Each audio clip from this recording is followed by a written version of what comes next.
review. Hi there, it's Senior Editor Kevin Van Ort here, taking the place of reviewer Eric Nair to tell you about Counter-Strike Global Offensive. Counter-Strike Global Offensive is more of an update than an honest-to-God sequel, but it maintains much of what made the original Counter-Strike and Counter-Strike Source so fantastic. As such, the gameplay and near-perfect balancing make it absolutely enthralling, and it's one of the greats in the multiplayer FPS genre. In case you're one of the unlucky few to have never experienced the series, Counter-Strike Go is an entirely multiplayer experience. You can play offline against AI bots, but it's online where the thrills are. In the traditional game mode, there are two types of matches and two levels of competition.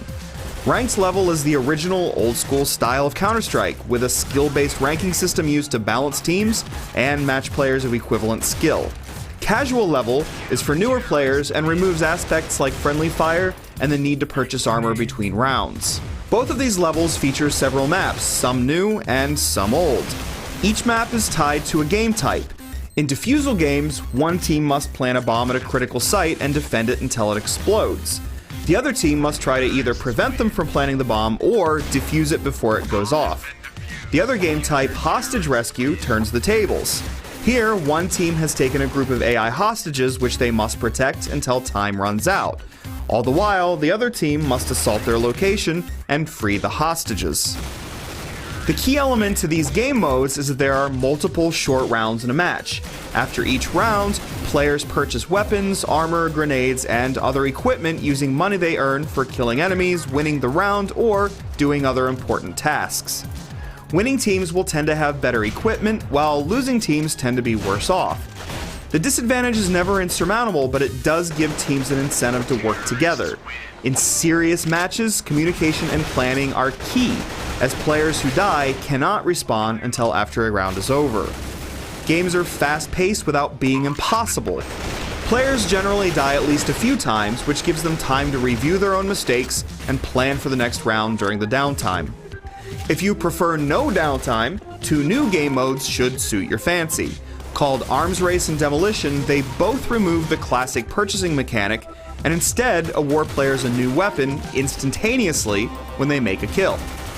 Weapon awards generally go up in deadliness from an initial lousy weapon, reach an acme, and then begin to go down in usefulness, usually forcing the player at last to use nothing but his knife.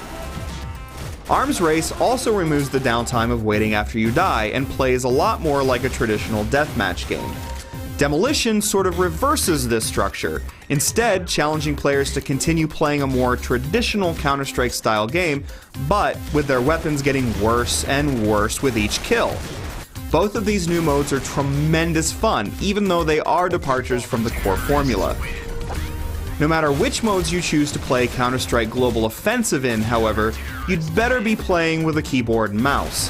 On the PlayStation 3, playing with a controller is very difficult because Counter-Strike Global Offensive lacks the auto-aim assist that console FPS players are generally used to. Besides, many PS3 players play with a USB keyboard and mouse, which are both supported. Regardless of your platform, you'll appreciate some of the bells and whistles appropriated from other Valve games, like Team Fortress 2. For instance, you now have Nemesis players who can dominate you by killing you consecutively. Presuming you use a mouse and keyboard as you should, the controls are sharp and easily customizable. There are no vehicles, special weapons, or power-ups. You get your gear, learn the maps, and rely on your skills. Counter-Strike Go adds a lot of new guns of various types, and even the new incendiary grenade, which can light a small area on fire for a short time. Bottom line, Counter-Strike Global Offensive adds plenty, tweaks a little, and keeps the best parts of what is one of the best multiplayer shooters ever created. If you're into shooters, team-based gameplay, or just old-school games done right, few games are better than this one. Only one man left.